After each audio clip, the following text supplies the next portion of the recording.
Hello everybody and welcome to Amphlett Reviews, back with a Hong Kong content review, Modern 2024 in the cinemas, on the big screen, almost a sold out show.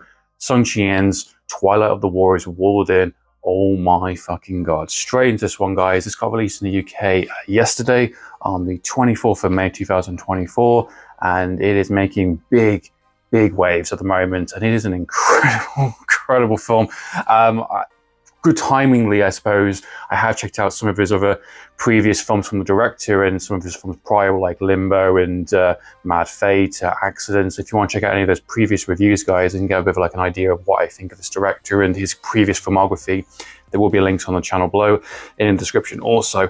And with this one, this is an adaptation, I believe, of a graphic novel. This was meant to be a one-off movie that's done so well and received such a massive critical success and box office success that it is getting a prequel and a sequel entry in the works at the current moment, which is kind of crazy, but also quite exciting at the same time, because there's a lot of potential here to really kind of expand this world of these characters. And after watching the film, it definitely feels like a one-off in terms of, like, you know, this was designed to be a one-off feature, but there is a lot of potential to do more with this potentially. And this film is just incredible. It is a really simple story, but done so well. And if you know me, guys, if you know my opinions on films and what I enjoy, I like story, I like characters. And if I can get some good martial arts fights or some good action sequences mixed in alongside that, then I'm a very happy man. And this had a lot more than I expected. I was not expecting this level degree of action and fights and stunt work and you know, and set pieces to this degree for a modern Hong Kong action film, because a lot of, like, you know, a lot of ones recently, they're too CGI heavy, or they rely too much on one aspect, or it's a bit kind of flimsy on one area kind of thing. You know, the quality can go one way or the other, which is why I was so impressed with Limbo from the director, because that was a very stylized, very dark, gritty kind of, you know, thriller, serial killer thriller, and it was nice to see something a bit more fresh and different from that kind of, you know, modern kind of output I've seen. But in terms of like the most recent kind of martial arts fights we've had, like in Raging Fire with Donnie Yen,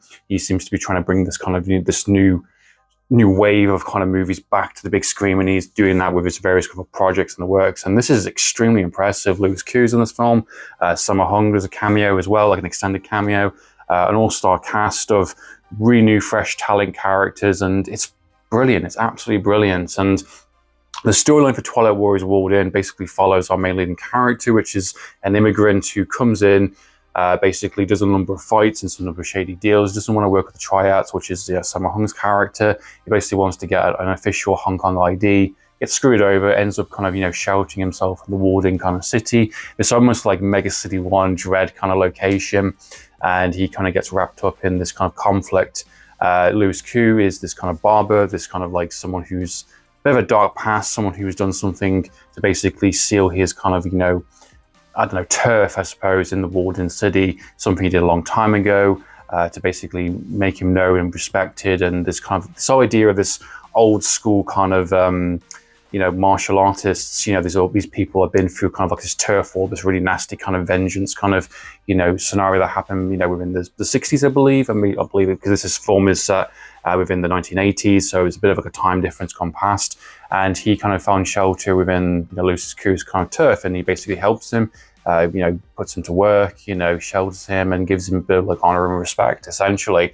And through this character finds, you know, he found a belonging, essentially, doesn't want to leave. He has a really good tight group of friends that also are really good martial arts fighters and have very unique kind of personalities and different kind of, you know, backgrounds themselves. And they form a really strong bond as the film goes along, and it's one of the highlights of the film. Something that was making myself smile constantly was that this group of characters is so defined and so likable and so fun. And when times get tough, or when certain things happen in the film, without going into too many spoilers, it's really satisfying, it's really rewarding, and, you know, you want to see them prevail, absolutely. And Louis Koo's character is obviously someone who has a lot of regrets, and he is fought a person that basically was his best friend, someone who he's had a close connection with, called Jimmy, and that leads into some interesting kind of flashback sequences and some interesting kind of fights. And there is some, you know, sins of the past come to the future, and that's what this idea is, this idea of not only those characters representing the old school kind of martial arts with their kind of sense of fighting style kind of thing. They have this kind of like, you know, supernatural-ish kind of, you know, spiritual kind of power.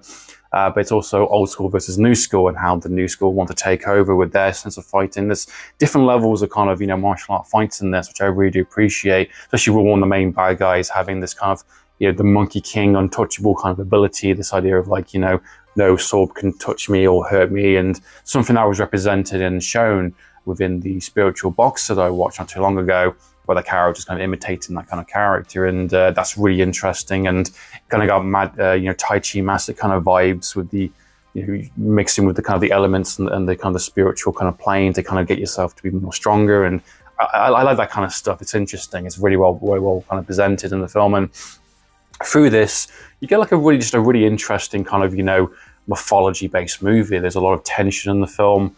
You know, with the current situation within the kind of 1980s, with this kind of where the city is, there's talks of demolishing this kind of, you know, town, and you've again got the old school versus the new school, and, you know, sins of the past, and it's all really well presented and really well kind of told throughout this 2-hour movie, which is interesting because I was saying to my friend that it felt like a little bit longer than that. It felt like a 2.5, which is not necessarily a bad thing. I just think the way the story unravels is quite interesting, because I was surprised that the third act had a bit more going for it. I was fully expecting the film to end in a certain way, but it kept on going, but not in a bad way, but more like a, oh, okay, there is more to kind of dive into. You are going to be doing this for your third act, which is quite surprising. As mentioned, this feels so much like traditional old school kind of martial arts kind of movies that I have not seen in a very long time. If you're a modern film, for a cinema release for like, you know, 2024, you know, you're lucky to get at least 1 or 2 major fight sequences or set pieces, let alone the amount that this film has to offer. And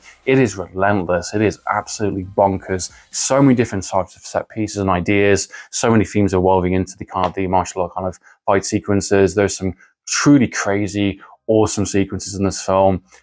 Some great fights from, you know, various different actors going against each other, all into an incredible third act, which has a really kind of over-the-top, bombastic kind of villain laughing his ass off, putting out 2 AKs in the air. It's absolutely awesome. You know, great characters that you can really get invested in and really can enjoy the dynamic in the vein of kind of like The Raid. Has a little bit of kind of Exiled, a bit of, you know, election kind of, you know, themes in there, in the sense of, you know, the power struggles and the kind of like, you know, you're too weak or too old, and, you know, you're losing grip of power.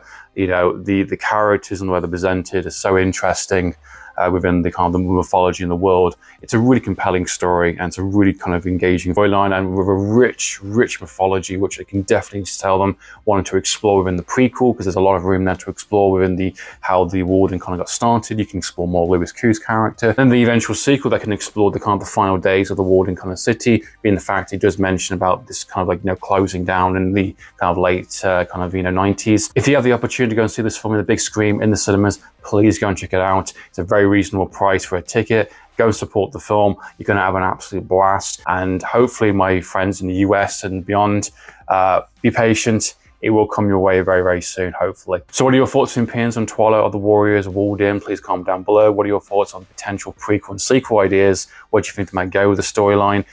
Is there kind of hints towards the graphic novel they did a long time ago? I'm curious to see. So in time, guys, on for the reviews. Signing out.